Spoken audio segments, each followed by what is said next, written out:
Go ahead, Pete. Yes, Mr. President, we just got back from Panama last night. We were at the Panama Canal with their Southcom commander ships, F-18s, troops, and signed a couple of historic deals. One which is with the Panama Canal Authority, a framework for U.S. vessels, first and free through the Panama Canal.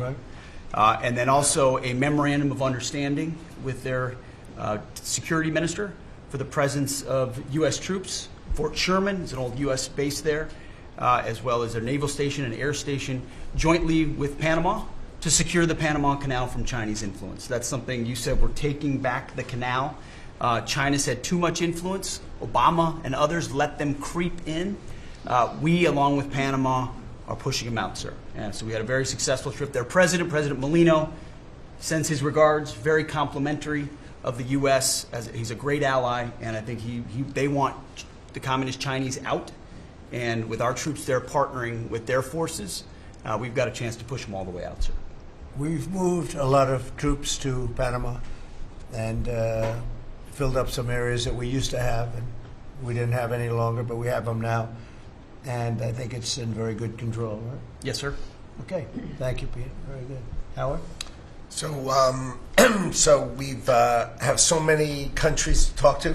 It is it's incredible. I think Scott and I, I'm not sure we could ever have enough time in the day to talk to all these countries because they want to talk and they want to talk now, and they have come with offers that they never, ever would have come with, but for the moves that the president has made. Demanding that people treat the United States with respect. We're getting the respect we deserve now, and I think you're going to see historic deals one after the other. And then I'm very excited that within a week and a half, we're going to start with the gold card. And the Trump card is coming out, and we're very excited about that, and that's coming soon. So very excited. Good. Thank you very much. Good job. Linda? Well, on a couple of fronts, we have been addressing the issue of anti-Semitism on campuses. There's been some grant funding and contract funding that we've reviewed, and some canceled and some we've put on hold, waiting for that, while we do an investigation. On the other side of what my responsibilities are, and having education go back to the states, we're meeting and talking with governors. I was with, this week, all 50 commissioners of education around the country, and because we also want to provide them with tools and best practices as education does move back to the states. Making great progress, great response from the states, and very positive. And what about colleges? You're holding back $400 million from Columbia, $8 billion from Harvard. Can you imagine the money we pay Harvard? They have a $60 billion fund, and we're giving them $8 billion, and we're trying to figure that out. And then they hire de Blasio, the worst mayor in the history of New York, and they hire the woman from Chicago who was a disaster, total disaster, and they pay them massive salaries, and they're supposed to be teaching you government. That's not Harvard. That's not Harvard the way it used to be. So do you have anything to say about that? The dollars you're holding back from quite a few universities that were not behaving. Yeah, and the other, there's some Princeton, Cornell, others that are coming in, and actually getting calls now from the presidents of the universities who really do want to come in and sit down and have discussions. And so we're investigating them, but in the meantime, we're holding back the grant and the fund money. Thank you. Great job. Thank you. Very thankful for the House voting for the president's budget resolution along with the Senate bill. Made a ton of progress this week in working with members to ensure that a desire for flexibility in the Senate was not misconstrued as a desire not to slow and do spending reforms. And so we're very thankful for that. And now we can get after writing that bill, getting the president as big a package of his agenda to his desk. So very good week. Good. We just got the House vote, and now we're well on our way to getting, as we call it, the great big beautiful bill. It's a beauty. There's never been a bill like this one. We're trying to get it all into one beautiful bill. It's tax cuts, regulation cuts, and many other things. The border, a lot of money for the border. You're doing a fantastic job. So, but we just got a report that we, as you know, you knew before us. Were you surprised we got the vote? Got the vote. and we're happy to get the vote. So I think we're going to be in very good shape. Okay, please. Mr. President, last year the Chinese received 1,700 orders for new ships. American shipyards received 5. Under your leadership, like so many other industries, we are going to revitalize and make shipbuilding and maritime great again with these blue-collar jobs. These are the cranes, the ports, opportunity zones, and drive that investment back in. And we have, under that executive order, and also one to streamline foreign military sales for people that want to buy our equipment, and of course acquisition reform, all just this week under your leadership, Mr. President. So we're going to be rebuilding our shipbuilding business. We may order, would have to go to Congress for this, but we may buy some ships from other countries that we're close to and that do great jobs with ships, but we're going to start the process of rebuilding. We don't really essentially build ships anymore, which is ridiculous. It's going to be a very big business for us in the not too distant future, but in the meantime, we have countries that do very well at building ships, and we'll be dealing with those countries, and we may be ordering top-of-the-line ships from those countries. And within a fairly short period of time, we'll be building our own ships. So we'll probably have to go to Congress for that, but we're not going to have a problem. Susie, thank you very much for the job you've done. Go ahead, please. I just wanted to make sure you know that this cabinet, I think, pretty uniquely collaborates and cooperates and works together to accomplish all that you've asked them to do, and I think they deserve a lot of credit for that. It's true. You're doing a great job. The chief of staff, doing a great job. Lee, go ahead. Mr. President, the Biden EPA was strangulating the economy. The Trump EPA understands it's not a binary choice. We can protect the environment and grow the economy. Working with Doge and Elon Musk, we've now canceled $22 billion worth of grants, and we have launched what is the largest deregulatory action in the history of the country, just in one agency. That's how much of a mess the Biden EPA left us. It is going to end up reducing the cost of living. It's going to create jobs. It's going to make it easier to purchase a car. It will be easier to heat your home. We're proud of this effort. The effort that we have is fulfilling the mandate that you earned from the American public.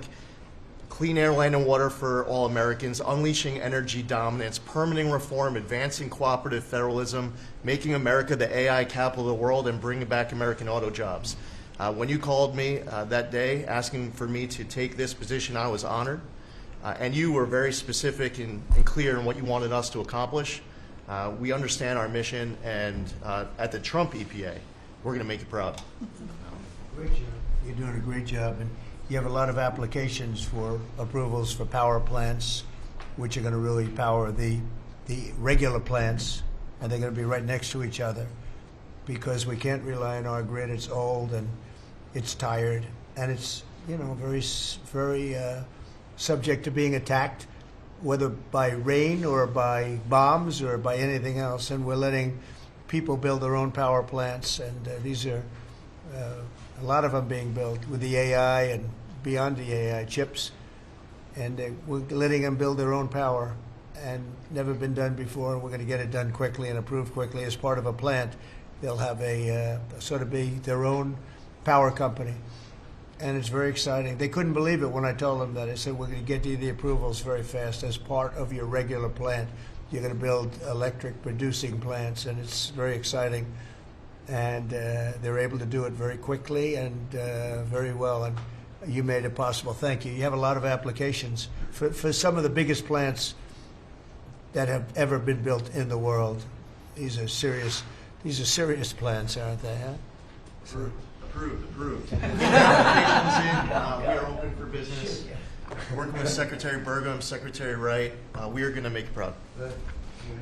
Sean? First off, Mr. President, it's Brooke's birthday today, so she keeps getting younger, so happy birthday to Brooke. Thank you. I want to thank you as well for the shipbuilding at EO. Again, to build ships, we also need mariners to sail those ships. I was just up at Kings Point for the Merchant Marine Academy a couple days ago, and we have some of the greatest young men and women who are learning how to be mechanical engineers to rebuild and fix the engines on those ships, but also how to sail ships.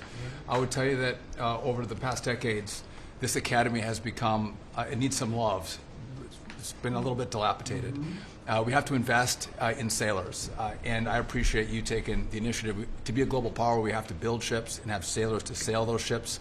These are the very people that help Pete should we come into points of crisis to support the military. So thank you for that. Number two, the last administration announced 3,200 projects, big, beautiful roads and bridges. Most of them are good. But they announced them, they didn't sign a grant agreement. 3,200, so the money doesn't go out the door to build the infrastructure in the country. And it's fun to do an announcement. It's actually the harder work to put together these grant agreements. So we're doing the work right now at DOT to get these grant agreements done and build the projects. Most of them are good. And they also put in all of this green and social justice requirements on roads and bridges. We're pulling all that out and putting the money toward the infrastructure, not the social movement from the last administration. Good steel, right, as opposed to green paper mache. Good, thanks. Great job. Sir, first, we are, I would say, more than friends. We've all become family, and I think that what you have assembled in your vision is a turning point and an inflection point in American history. And so just being a part of that is the greatest honor. So thank you for that. And again, just the relationships here and the honor and respect we have for each other is a reflection of you and your leadership. So I just wanted to say that first. The second thing I want to say is that on behalf of the farmers and ranchers, food security is national security. We have to be able to feed ourselves. And your idea of using tariffs along with deregulation and tax cuts, but your idea of using tariffs to ensure that we are putting forward and putting America first, no one understands that better than our farmers and our ranchers. But having said that, emerging from 4 years of Biden with a 30% increase in inputs for our farmers and ranchers, with an almost $50 billion trade deficit. When we left the first time, it was zero, meaning that they are hurting. So the period of uncertainty we're in, they know that your vision will move us into an age of prosperity for all Americans, but for my people, for the farmers and ranchers, unlike any they have seen before. And I think they are really, really excited and so grateful for your leadership. But also, you have never failed to say that you have the backs of our farmers and our ranchers. It was the first phone call that I had after I was voted with the Senate, and that message just resonates with almost an 85% support of you in the last election. They're with you. Interestingly, the biggest budget driver at the United States Department of Agriculture is not farming and ranching or agriculture, it's food stamps.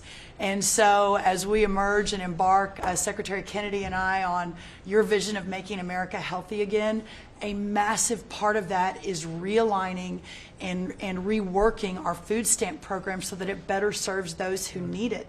And yeah, to the point of getting the transgender, DEI, Green New Deal out of the USDA and realigning is really important. So it's out of the thank military, you. right? Yes, sir. Is it 100% out, would you say?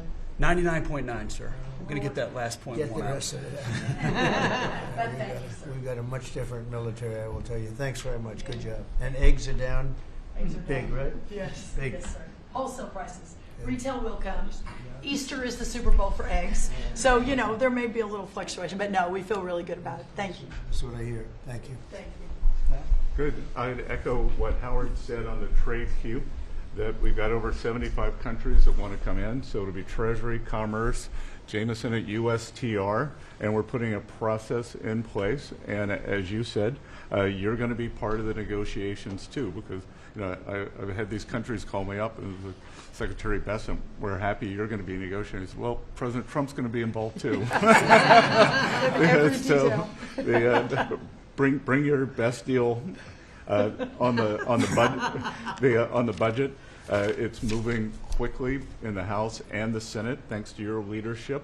We're also going to have debt ceiling in there, so we're going to get an increase in the debt ceiling. So, and that will be the done and dusted for Part of the bill that we just got to vote on today. part of the bill. It'll be done and dusted for 2 years. We won't have to worry about that. And then I gave a speech yesterday to 1,400 small and community bankers, and they were so happy to hear from your administration.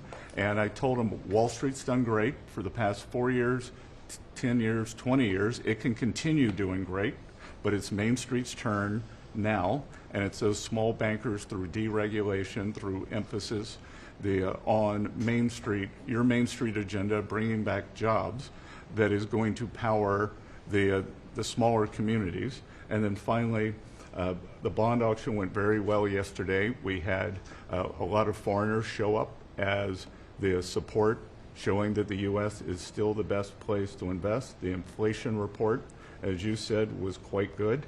And energy prices are down more than 20% since January 20th. Amazing. That's great. Very good. Good numbers. Great number. Thank you. Pam? President, we've had some great wins in the last few days. That you were overwhelmingly elected by the biggest majority. The U.S. Americans want you to be president because of your agenda, and the courts are ruling that you have the authority to determine how the money of this country will be spent. That's what the American citizens wanted, and that's what they're getting. An example of that Friday was the Department of Education, that you can determine how the money will be spent. No more DEI. And that impacts every agency across the board. On the civil side, again, NLRB. We had a big win in the Supreme Court there. OPM, a big win there. But also 16,000 workers there. But also on the criminal side, the Alien Enemies Act. We are winning there. And your directive to me was to keep America safe, and that's what we're doing. Whether it's the alien enemies, all of these gangs, and they are enemies of our country. They are terrorists, they are organized crime, they have come here, they are extremely organized, they are spread throughout our country, and they are creating terror. And no more under your directive. And that is stopped. Yesterday in South Florida, we charged the 11 defendants with $500 million of pure cocaine coming into our country to kill our kids. They were caught. They will be prosecuted to the fullest extent of the law. These gang members are going back to where they came, or they're going to an El Salvador prison at your directive. And you also gave us a directive to prosecute the people who are going after Tesla to the fullest extent of the law, some of the greatest police work I've seen. We've made 4 arrests. There will be no negotiations at your directive. They're all looking at 20 years in prison, and within the next 24 hours, you're going to be seeing another huge arrest on a Tesla dealership, President. And that person will be looking at least 20 years in prison with no negotiations. That's great. That's great. That will stop it. Cold. Domestic terrorism. Thanks. Doing a great job, too. Thank you very much. Gloria, please. Mr. President, accountability matters. That's what we're recognizing. With our partners at the Department of Labor for Government Efficiency, just a few weeks ago, we realized there's about $4.4 billion in COVID funds that were not used, that the state coffers were just holding on to. Out of that, we've returned $1.4 billion back to the state treasury, so essentially to the American people, and we'll go back and claw the rest of those billions of dollars back. And on the heels of that, late last night, we're understanding unemployment insurance fraud. That trust needs to be whole for the American people. When we need it for who deserves it. That's not what we're seeing. And the numbers that we saw last night, again, exposed by our partners at DOJ, at the Department of Labor. Since 2020, over $400 million of payments have gone out already. And when you hear these numbers, apparently in the United States, we have over almost 25,000 people who are over 115 years old who are collecting $59 million that we have sent out to people. Talk about fraudulent behavior. Mr. President, 28,000 people between 1 and 5 years old have collected fraudulent payments at the tune of $254 million has gone out. And lastly, 10,000 people who have not been born yet, 15 years into the future, $69 million, and they haven't even been born yet. In one case, they will be born 129 years from now. The United States government sent them $41,000, and they're not born yet. So, under the Department of Labor, those are the things that we're uncovering. I couldn't be more honored to tell the American people that we're bringing back their dollars and we're saving them and returning them to the United States Treasury. Also, jobs numbers. Last Friday, 228,000 new jobs were reported. That is good for the American people. That is my primary job, is to grow that workforce under your leadership. So we've kicked off the America at Work tour, and we'll be visiting all 50 states, and I'll be working with my colleagues here to do just that. So thank you, Mr. President. We're going to grow this economy. We're going to keep our focus on the American worker. So you're finding tremendous fraud, though. Those numbers are really bad when you're Unheard of. over 115 years old. And I think you had mentioned the oldest person in our country is 114 years old. That's pretty good. A woman living in Pennsylvania, but apparently there's 24,000 more of them that are 115 or older. That I hope you hear that. So we have 24,000 older than the oldest person. Definitely dead. That's terrible. And what are we doing about that? How do we get that money back? Yeah, so we're working with our IGs to do the further investigation. The House and Senate, we had a 5-year statute of limitations. We've got an extension on that, another 5 years. And so the goal, in my opinion, we should never have a statute of limitations to return the American dollars back to the Treasury when there's fraud. But at this point, we will continue to work hard and double down and return those dollars to the Treasury. Right. Thank you very Thank much. you. Great job. Christy?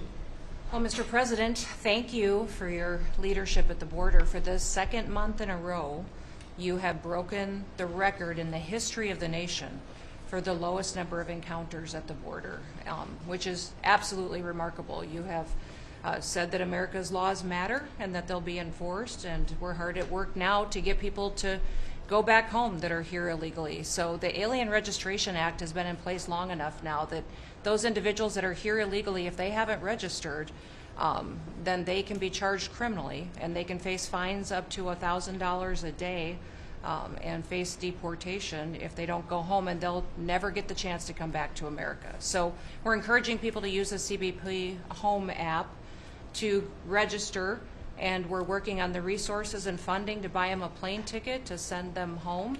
I went to El Salvador, Colombia, and Mexico, and those countries and others are thinking about setting up programs to support these individuals when they get back to their countries. So when they get there, they'll have housing and food assistance, and so making sure that these folks have the opportunity to go home so that they can get the chance to come back to America is important. And So it's a very big self-deport operation that we're starting.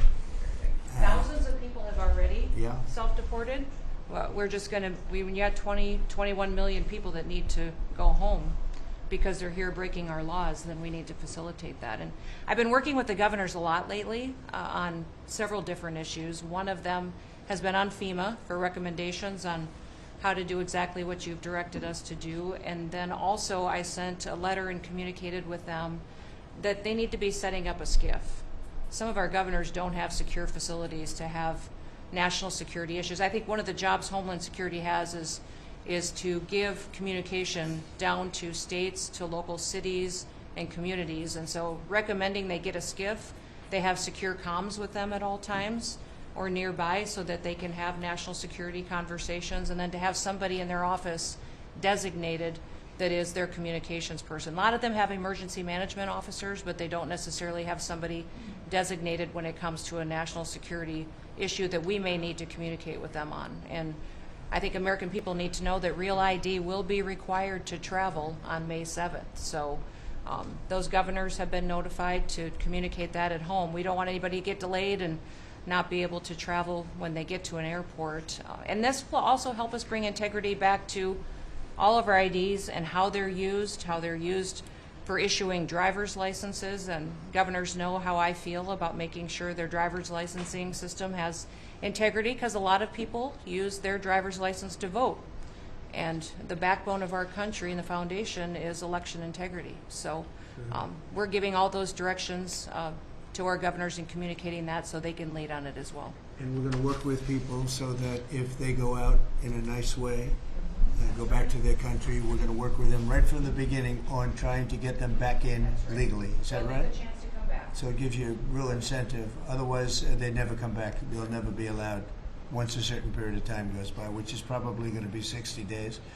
We're also going to work with farmers that if they have strong recommendations for their farms for certain people, We're going to let them stay in for a while and work with the farmers and then come back and go through a process, a legal process. But we have to take care of our farmers and hotels and, various places where where they need the people.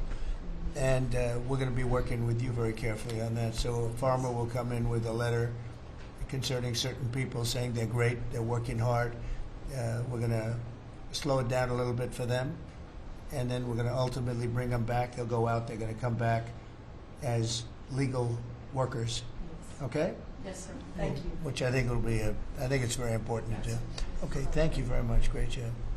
Jameson, I watched you testify for the last Yeah, he did great. couple of days. You were on every night at 3 o'clock in the morning. And you did great. You were fantastic. Thank you very much. It's just what I like to do for fun, sir. You've been keeping us very busy. Last week, you started a reordering of international trade, something that hasn't happened for 80 years, something that should have happened decades ago. And you know that. You've known that for a long time. That's why you have us all working on this. You came into an emergency situation where President Biden left us with a $1.2 trillion trade deficit. It's the largest of any country in human history, the largest. So you declared an emergency. You took action. You say the largest in history, right? In history. There's never been anything like what he left us. He left us a mess. His whole administration was a mess. So go ahead. So you declared an emergency, you imposed a trade action, so now you have a tariff on the world, it promotes U.S. manufacturing, it protects U.S. workers, and you've also given room for negotiation during this time so we can open export markets for our farmers and other producers and American workers. And this is why the unions vote for you, this is why the workers vote for you, this is why the families want you to be the president, because you're standing up for American workers and American communities. We've had countries come in over the past couple of weeks that represent more than half of global domestic GDP, more than half. That's who's coming in to talk to you and to your advisors about how to have reciprocal trade, how to have fair trade. Would have happened without you. Thank you very much. Great job. Lovely line. Well, thanks to your fantastic leadership, this amazing cabinet, and the very talented Doge team, I'm excited to announce that we anticipate savings in FY26 from reduction of waste and fraud by $150 billion. And I mean, and some of it is just absurd, like people getting unemployment insurance who haven't been born yet. I mean, I think anyone can appreciate whether, I mean, come on, that's just crazy. Some of these things, people ask me like, well, how are you going to find waste and fraud in the government? I'm like, well, actually just go in any direction. That's how you find it. It's very common. it's as the military would say, target-rich environment. So I think we're doing a lot of good in excellent collaboration with the cabinet to achieve these savings. And it will actually result in better services for the American people, and that we're going to be spending their tax dollars in a way that is sensible and fair and good. And your people are fantastic. In fact, hopefully they'll stay around for the long haul. We'd like to keep as many as we can. They're great, smart, sharp, right? Finding things that nobody would have thought of. Very computer savvy. Yes. We're working with Howard to get the Trump Gold Card operational, hopefully in the next week or so. That'll be very exciting. It's really exciting. That's a pathway to citizenship. Yeah. Into the United States. It's a big deal. Yep, it's a big deal. Thank you very much. Great job you're doing. Thank you, sir. Thanks to your leadership and setting the mandate of transparency and accountability across the U.S. government. I'm bringing that transparency and accountability to the intelligence community.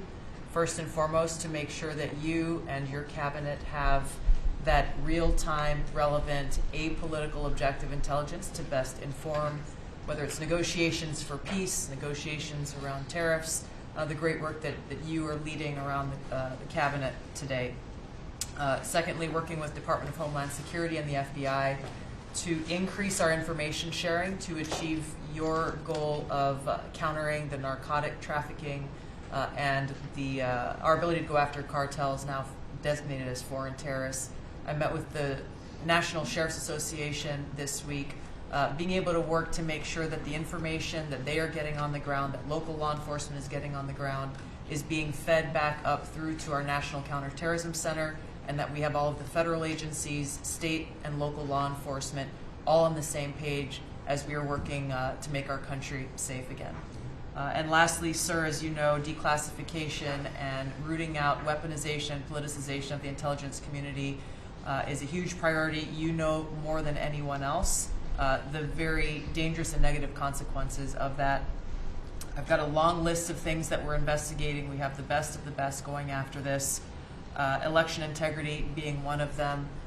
We have evidence of how these electronic voting systems have been vulnerable to hackers for a very long time and vulnerable to exploitation to manipulate the results of the votes being cast, which further drives forward your mandate to bring about paper ballots across the country so that voters can have faith in the integrity of our elections. And lastly, we've been scanning. I've had over 100 people working around the clock to scan the paper around RFK, Senator Robert F. Kennedy's assassination, as well as Martin Luther King Jr.'s assassination.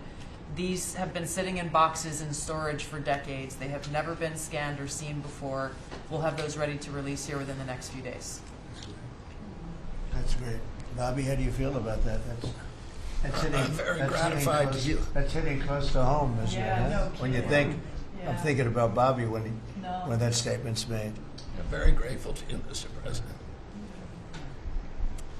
And you'll let Bobby see some of this because, you know, it's very personal stuff.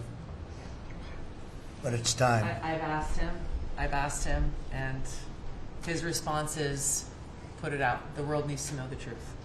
And his uncle that's been out, and anything that hasn't been out, they can go to your offices and see, right? Everything that we have within our possession, it's either online or it's physically at the National Archives and Records Agency. We also have hunters going out, Mr. President, and looking in the storage lockers at FBI and CIA and other agencies, specifically to find if there is anything else that has not been reported. We're actively going out and trying to search out the truth. Okay. Yeah, we want to get it all out. Yes. 100% good. Thank you very much. Good job, guys. Mr. President, on behalf of America's manufacturers, I want to thank you for standing up to the Chinese Communist Party and fighting for our main streets, for our workers, and for those that make things in America. I'm out on a Made in America manufacturing tour, and as I go across the country, people are grateful to have a president who's not just fighting on the tariffs fronts, but to get inflation down, to create jobs. After Biden destroyed 110,000 manufacturing jobs in just his last year, you've already brought back thousands and thousands of manufacturing jobs. So the American worker is grateful. Main Street is grateful for you. And at the agency level, we're making sure that manufacturers have access to the capital they need, but we can't do that if we're not fighting fraud. So we've modified our loan applications to have citizenship verification, to make sure we have birth dates, common sense principles around lending that the Biden administration had waived. They waived $450 million of fees in 1 year. We're restoring that for the American taxpayer. And the American taxpayer, as tax day approaches, April 15th, they need to know that this cabinet, this administration, and thank you Elon Musk and Doge for fighting for the American taxpayer to make sure that their hard-earned dollars are well spent, that they have a return on investment for this country, and that we're fighting for them just as you are every single day. So thank you, Mr. President. Thank you very much. Mr. President, we are working at HHS to advance your agenda to make America healthy again. I'm working with Lee Zeldin to reassess the fluoride rules based upon the August release by the National Toxicity Program of new science that shows a direct inverse correlation between exposure to fluoride and IQ loss, particularly in children.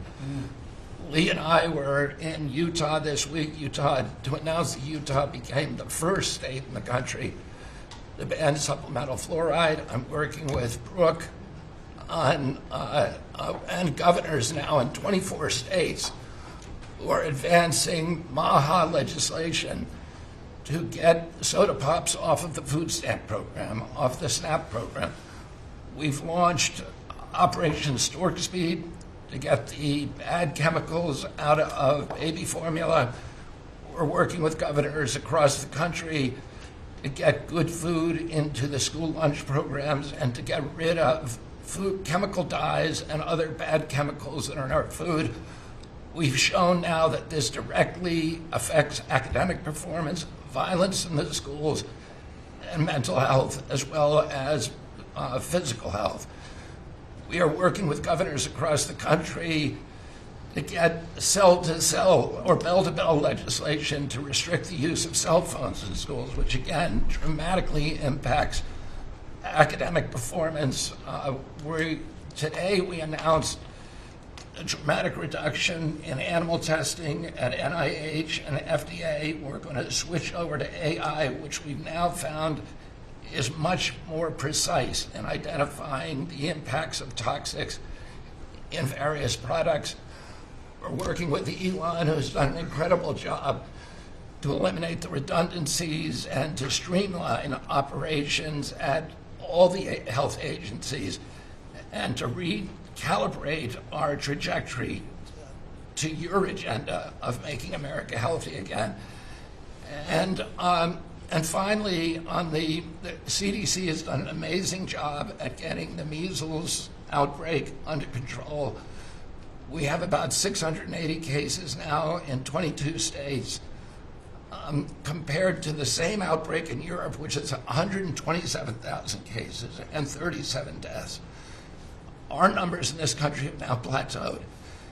And I want to thank CDC for that.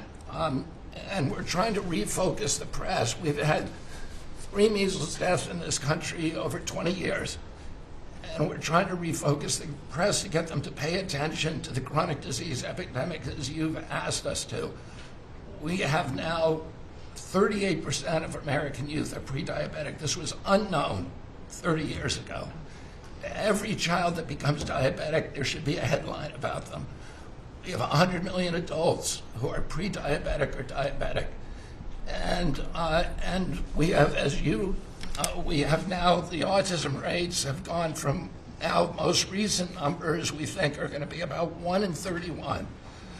1 in 20, so they're going up again from 1 in 10,000 when I was a kid. And we are going, at your direction, we are going to know by September. We've launched a massive testing and research effort that's going to involve hundreds of scientists from around the world. By September, we will know what has caused the autism epidemic, and we'll be able to eliminate those exposures. So big. Think of that. So it was 1 in 10,000 children had autism, and now it's 1 in 31. Not 31,000, 31. That's a horrible statistic, isn't it?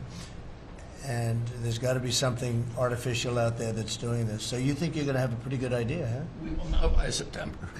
There will be no bigger news conference than that. So that's it. If you can come up with that answer where you stop taking something, you stop eating something, or maybe it's a shot, but something's causing it. It can't be from 10,000 to. Can you imagine that, Marco? That's a big number. Thank you very much. You're doing great. Thank you, Bobby. Please, Doug. Well, Mr. President, one of your primary administration goals is to make sure that we unleash American energy, and of course the strategy behind that is when we do that, it helps make it more affordable for all Americans. Energy isn't just industry, it is the foundation of every other industry, whether it's food, manufacturing, clothing, transportation. And then also when we've got the ability to generate and not just be energy independent but energy dominant, then we have the opportunity to sell energy to our friends and allies versus them buy it from our adversaries. And our adversaries were funding terrorism and conflicts against our allies by their oil and gas sales that were going through a Swiss cheese set of sanctions. So with your creation of the National Energy Dominance Council, over half the people at this table serve on that. Everyone has been engaged, whether it's interactions with negotiations with other countries, with putting sanctions in place that actually work, with cutting deregulation, working on biofuels, building infrastructure for transportation. There's a whole range of things that are being tackled. But when in the outcome of all that is that the Biden administration was restricting supply, you're increasing supply. When you increase supply, then prices start to come down. And we have a huge opportunity to do this. Just in interior alone, there's 500 million acres of surface, 700 million acres of subsurface, and 2.5 billion acres of offshore. And the Biden administration was trying to restrict this so that you couldn't get a timber lease, you couldn't cut a tree, you couldn't graze a cow, you couldn't develop oil and gas minerals, and you couldn't develop the critical minerals we need for our technology, for our defense industries, and to be able to help us win the AI arms race against China. So we're opening up this, and with your executive orders and your work, we've on Tuesday, historic day, you ended the war on beautiful clean coal, which has been going on since Obama took office. China gets 60% of their electricity from coal. They're opening up they've opened up 94 gigawatts of coal in the last year as part of this AI arms race. 94 gigawatts, that's enough for 94 Denvers to be able to, 1 gigawatt per metro area like that.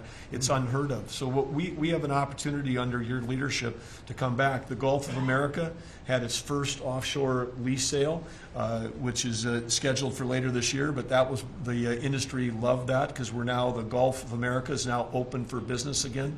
And there's as much as 7 billion barrels of oil accessible now. They've increased the upside of what they think that is. On the coal front, the estimate is the financial value of the coal in America is $8 trillion. That was an asset on the balance sheet that we've now being put back on again.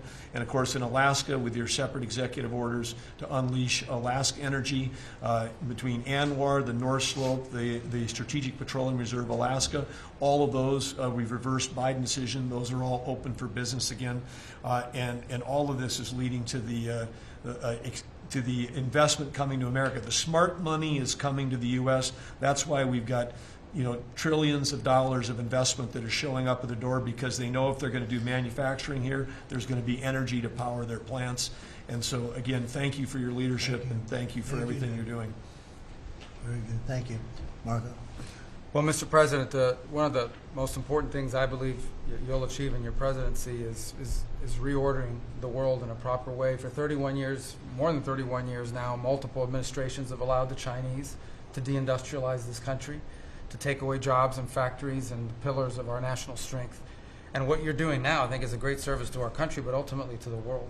And I want to congratulate you and your team that's working on that, because it has extraordinary geopolitical implications, as you see from all these other countries that are now coming here and wanting to join something that actually makes it's crazy to allow these. I mean, basically, we lived in a world where Chinese companies can do whatever they want in America, but our companies cannot do anything over there unless they allow it, and even then they steal our stuff and reverse engineer it. So just reordering all of that has dramatic implications on peace and security of the world, so we thank you.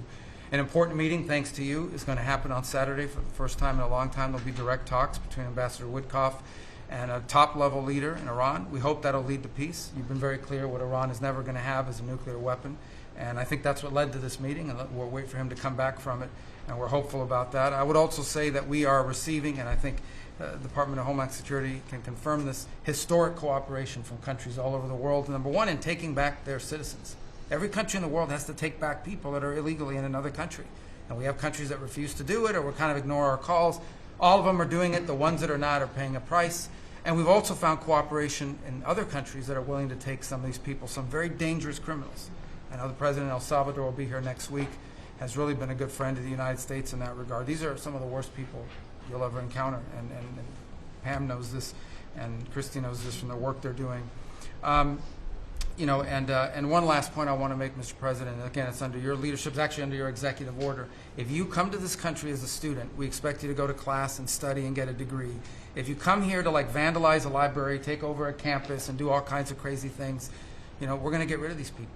and we're going to continue to do it. So when we identify lunatics like these, we take away their student visa. No one's entitled to a student visa. The press covers student visas like there's some sort of birthright. No, a student visa is like me inviting you into my home. If you come into my home and put all kinds of crap on my couch, I'm going to kick you out of my house. And so, you know, that's what we're doing with our country, thanks to the president. And last but not least, very important development this week, but both Pam and I were very excited. The finest higher education institution in the United States, University of Florida, is also now the national champions in basketball, and we hope you'll host them here soon, Mr. President. Go Gators. They're coming. They're coming. They're coming very soon. Well, thank you very much. You're really doing a great job. We appreciate it.